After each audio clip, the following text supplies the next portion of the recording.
Hey, what's going on, everyone? It is iMac234 Ian, and today we're going to be doing a little different video. I really wanted to talk about this. I was thinking about it a couple days ago, and I was just wanting to do my own kind of multiplayer review of Cold War.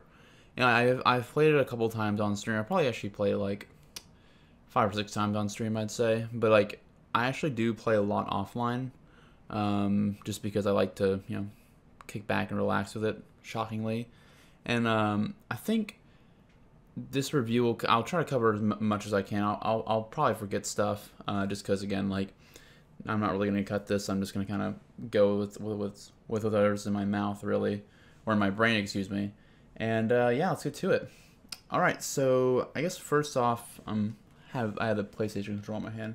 Let's start with the weapons. So I think that a lot of the weapons are good.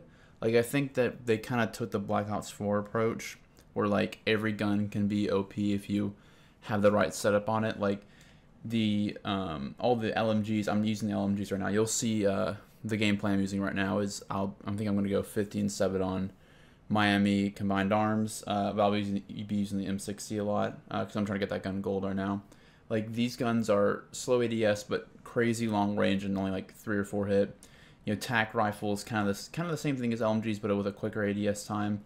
Submachine guns are on literal cocaine in short range. ARs kind of really dominate that mid range, especially the Krig and AK-47. Those two guns are absolutely nuts. And then the snipers, that's the only class where I think that could use a bit of improvement, in my opinion, because I think that the ADS time on the snipers is a little too low.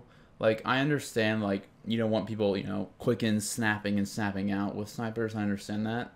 But I think they deserve a little bit more ADS time. I'd say, like, from what it is right now, like a base, where their base is right now, I'd say up it by about 15%. I think that would actually be really good for the weapons, for the snipers, excuse me.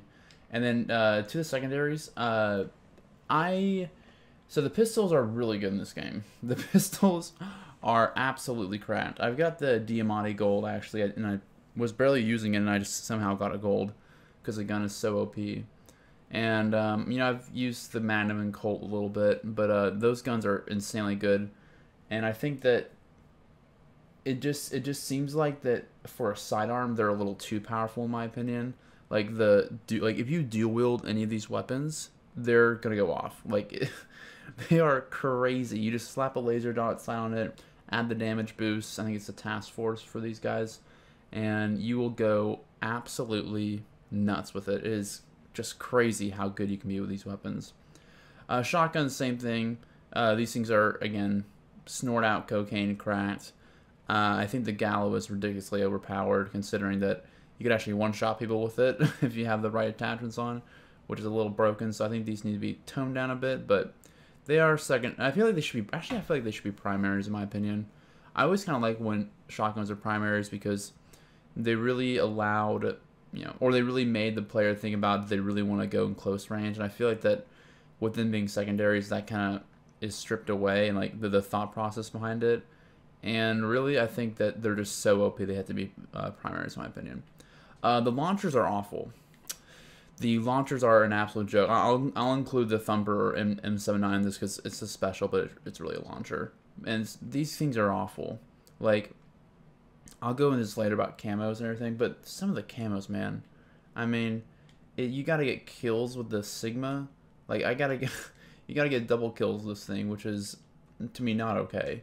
I don't, like, and what makes it worse is that everyone runs Flat Jacket, and if you run Flat Jacket with this, and you're going up against a Sigma, you're pretty much impenetrable. Like, I think it's 5 shots. It's either 4 or 5 shots with a Sigma to kill someone if they have Flat Jacket on, which is, to me, is absolutely ridiculous. So they really need it. I think, like, you don't want people running around with launchers, like, getting triple and quad feeds like they would in, like, Modern Warfare 2. But if you're gonna have kills behind camos, or camos behind kills, you gotta make it to where, regardless of Flat Jacket, direct impact kills, and if they don't have Flat Jacket, anything around the area with them does kill them. It should be like a Simtex, really, in my opinion. And then if they do that, that'll be fine. Nothing much to say about the knife. That's really, it's just the knife. It's whatever. So the next thing I really want to talk about is the field upgrades. And I think that they're good. you see a lot of recurring themes with the specialists and BO4 and BO3. Like the field mic is basically the vision pulse kind of thing from the Sparrow. The assault pack is like Crash basically. Jammers like the scythe from BO4. And you got other stuff like gas mine, Sam turret, anything. The one thing you'll see in this gameplay, actually, the one I have, the Sam turret is absolutely overpowered as hell. It takes down a VTOL in one hit. I kid you not, one hit. You'll see it. I think it's in the middle of the gameplay, or you might have already passed it. It's like they shoot one SAM turret, rocket, and then my VTOL dies. They need to nerf the hell out of that thing because, I mean, wow, it's insane. I mean, so they really need to turn on the SAM turret. It's ridiculous. Now let's go to the score streaks. So I've been saying this a lot about the score streaks, and to be honest, the new system, at first I was a little optimistic.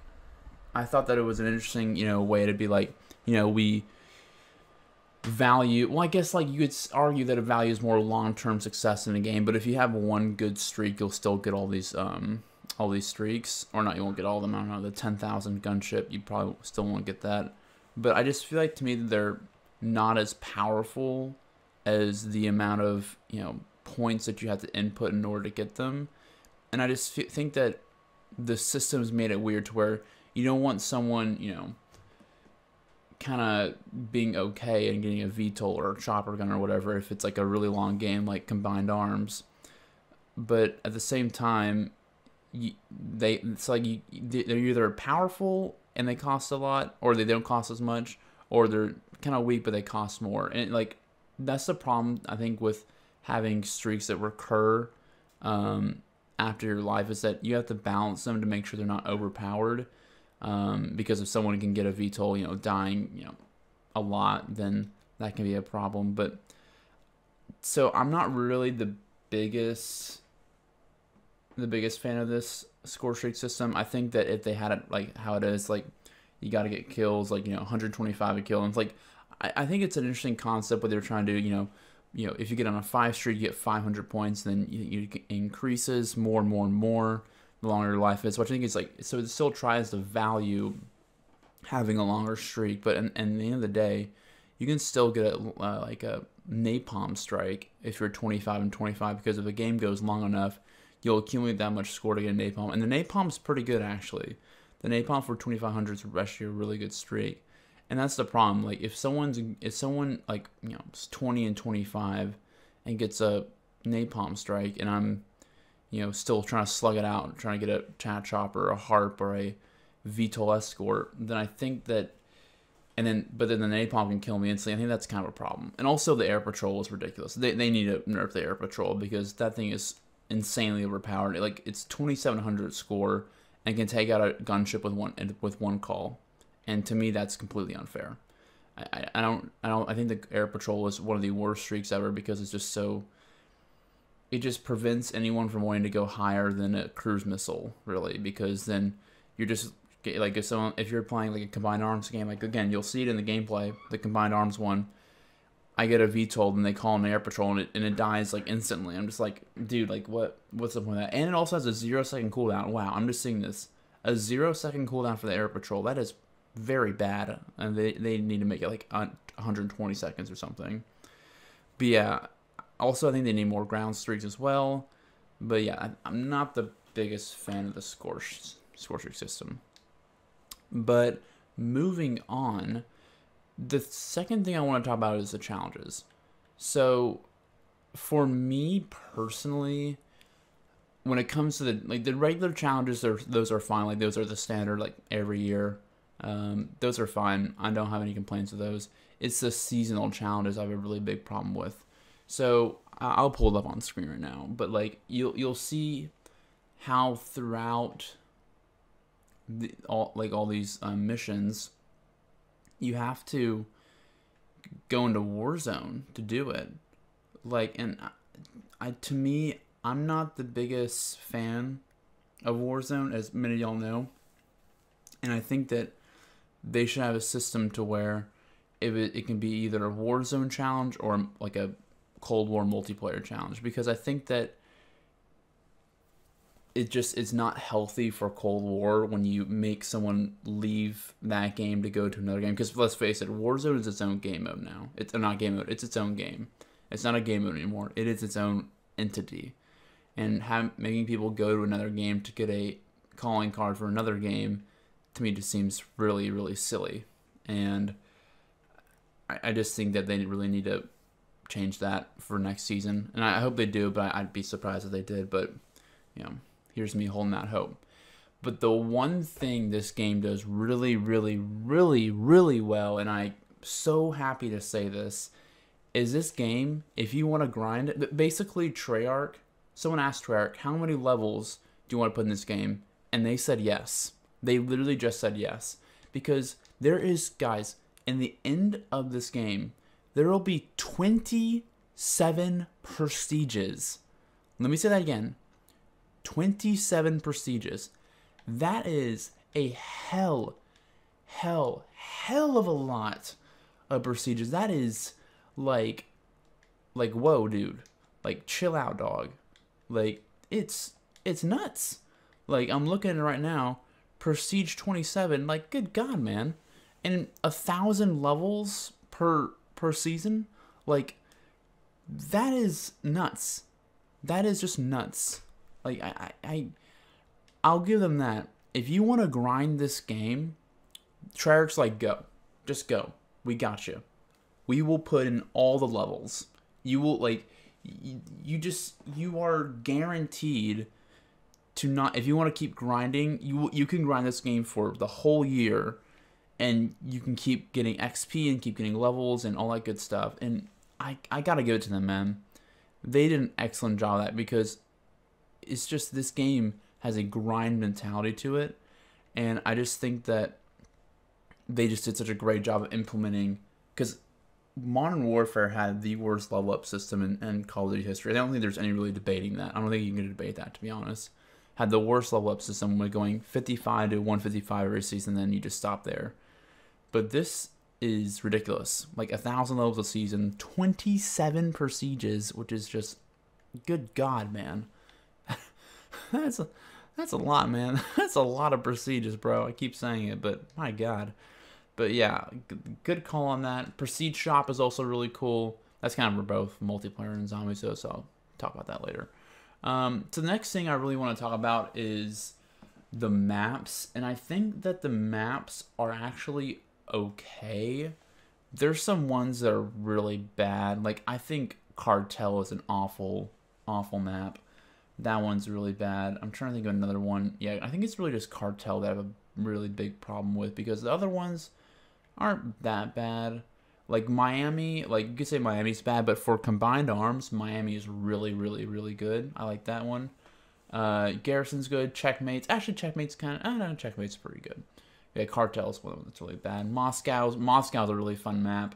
Satellite, Satellite is, people don't like that map, but I actually like how, you can use snipers and SMGs on it. Pines is good. Newtown's good. Raid is, of course, a really good map. Raid is one that I was very confident they would switch well from BO2 to BO Cold War, and it's done that. I think it's a great map. I really, really enjoy that map. But yeah, I think the maps are actually pretty good. I think the one thing that it can struggle with, though, is like Checkmate, Garrison, Moscow, and the Pines. Those maps are like all indoors, and I think that can kind of limit the streaks you use in those maps, because you'd probably just want to use like, UAV, counter UAV, harp, or just a war machine. You don't really want to use like a VTOL on that map, because I've got a couple of VTOLs on that map, and it's just like there's no one there, because they're all inside somewhere. So I think that hopefully in the future, I think the Pines is still a good map, but they just need more outside space, in my opinion. So going on to like some of the game modes, honestly, Fireteam Dirty Bomb is a lot of fun. I really enjoy Fireteam Dirty Bomb. I play this with my friends a lot. They have Fireteam Dirty Bomb duos in right now, and I think that the game mode is good. There's some work to be done with it. Like, I think that I don't agree with being able to just randomly get a chopper gun or a gunship, because I think that's a little too overpowered in my opinion. But I don't mind tanks. The choppers can get kind of annoying at times, but I just think that maybe they, cooled it on the whole gunship and VTOL thing. I think that would be fine. But other than that, I think Fireteam Dirty Bomb's really good. There's another map coming for that in the middle of the season. I think it might be coming out this Friday, actually. This is being recorded on January the 11th, so I think January 15th is when we're getting it. So that'll be fun. I'll probably play that a lot. One game that's kind of flown on the radar with me was Combined Arms. I think unless that game's over, you'll probably see some face-off gameplay. But Combined Arms is actually a lot of fun. Combined Arms Assault might be the best one, where you have to capture the enemy's flags and push them back to their spawn. I really enjoy that, and I think that other than Cartel, really all the maps are actually really good. I think Armada is really good. Crossroads is good. Miami, I think Miami might be the best Combined Arms map, because that one's like a smaller. For 12v12, it's a smaller map, so I think they did a really good job with that game mode. I'll be interested to see what else they'll do with these maps. Hopefully they'll bring in another one, because I think that this game mode can really succeed and like be a good like 12v12 game mode, but not so big. Like it's not like Battlefield big, but it's more of a bigger ground war mode, which I really enjoy. So good job on that, Treyarch. GG's. Next one I really talk about is the Gunfight mode. So the one good thing that came out from Modern Warfare 2019 was the Gunfight mode. Gunfight is one of the funnest game modes ever. Like, it's just so fun, first to 6 rounds, 2v2 or 3v3. You go crazy on these small little maps. I just love how they could have easily just like cut off sections of a map and made it like this Gunfight mode, but they made maps dedicated to the game mode, which I think really gives it more nice depth and makes the game a lot more fun, in my opinion. Like, the maps in this game were actually really good. I really enjoy, I think KGB might be the best one. ICBM's a lot of fun. The one I don't really like is Game Show. I think that one's kind of meh, in my opinion, but U-Bomb's cool. And I think that for Face Off, they've done a very good job with that game mode. Or I guess the Gunfight, and then you can also play a game called Face Off, where it's like 3v3, and you play, Domination, TDM, and Kill Confirmed. So I think they did a really good job with that game mode. So now to the very popular topic of skill-based matchmaking. This game is very heavily skill-based, and I think that so there's two ways to do skill-based matchmaking. There's one to where you have a player and they're at a certain KD level, so they play those players' KD levels before they go up into another echelon of KD, basically. And then from they can go down, they can go low, they can go down, or whatever. But the problem with Cold War is that it does it on a purely game by game basis. So I'll pull this up on the screen right now. I actually played this tonight. There's 2 games I was playing face off. I went 38 and 11, I believe. And then the next game, I'm playing a team of 3 that are trying out for Optic Gaming or something. They're all using AK-74s, jumping around corners, tag teaming. They're probably screaming at each other through the mic, calling out everything.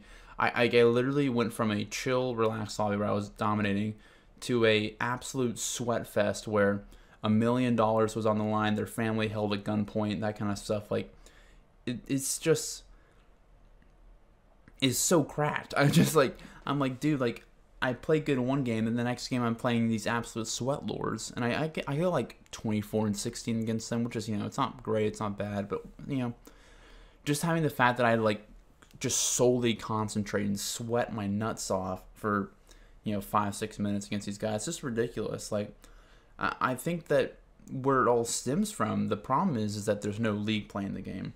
And I know, like, Von Harstad league play is coming and all that stuff, and I understand that, and that's coming, but they need to put it into the game now. They really need to put it into the game now, because I think that where skill-based matchmaking really starts to take a toll on people is when there's no league play, and that people who want to play like pros and sweat the entire time, they can have their own game mode, and then I can stay in the public matches and destroy the kids who just want to casually play, which I'm perfectly fine with. But like, I'm just they have to have league play. And also another thing that really destroys skill-based matchmaking, or makes it intensifies it really, is that after each game, you find a completely different lobby. Like you can't have this, like you can't have a revenge game. Like let's say like someone beats me with like 100. Let's say a team deathmatch game. They beat me 100 to 95. I go like 30 and 17. They're like, oh, I want to try to get them again this time. You can't do that.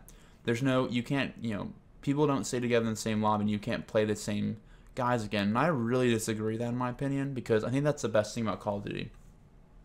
You can lose one game, then get right back at them the next game, which I think that was always Call of Duty's the greatest achievement, was that it was kind of like a revenge lobby system where it's like, hey, I just beat you, but you can have an opportunity in about 1 minute to come back and beat me. And I really enjoy that. I really enjoy, like, I'll sometimes, like back in BO4, I'd have like 8 to 9 games where I'd be in the same lobby with the same people. Like no one would leave. 8 to 9 games, and people just everyone playing together. And I think to me that makes it a lot of fun, because you start to learn players more, and you play on different maps, and it's a lot of fun. And I think that they've lost in this game with kicking people out of the lobbies and putting them in a completely different new game. And I think that they need to put back the old system where you can play the same guys again. You can leave the lobby if you want to. Like no one's saying don't leave the lobby if you have to leave, but at the same time, give the people the opportunity to redeem themselves in the next game.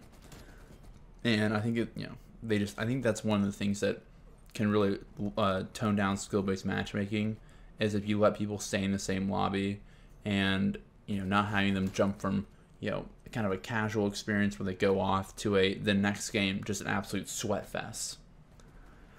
So yeah, guys, that's gonna do it for my review. Oh wow, we're already about 22 minutes in. Nice.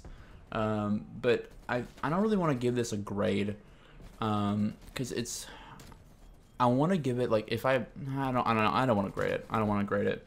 But I think that this game provides a great grind if you really want it, but the times it can be super frustrating with skill-based matchmaking, and kind of someone's using an OP setup. It can be really annoying, and the score streak system is kind of lacking in my opinion. But overall, I think the game is really playable, and I think it is a lot of fun. I think it does have a lot of great potential, just like Zombies, because it has a lot of great potential. They just got to find it, in the next month or so, which I feel like I'm more confident with multiplayer than Zombies at this point, that they can, really find their footing and get people back in the game, because I actually do really enjoy it. I'm going for Dark Matter Ultra right now. I have the ARs, SMGs, and TAC rifles Diamond, and the M60 is the last LMG that I'm doing. So I'm getting close. I'm getting very close. But yeah, guys, that's all I got for you. Leave a like on the video, subscribe. Let me know what you think in the comments about Cold War multiplayer, and if you think that it's it could be any better, or if you think it's just gonna get worse, or stay the same as it is. But yeah, guys, that's gonna do it for me. I'll see you all later. Peace out.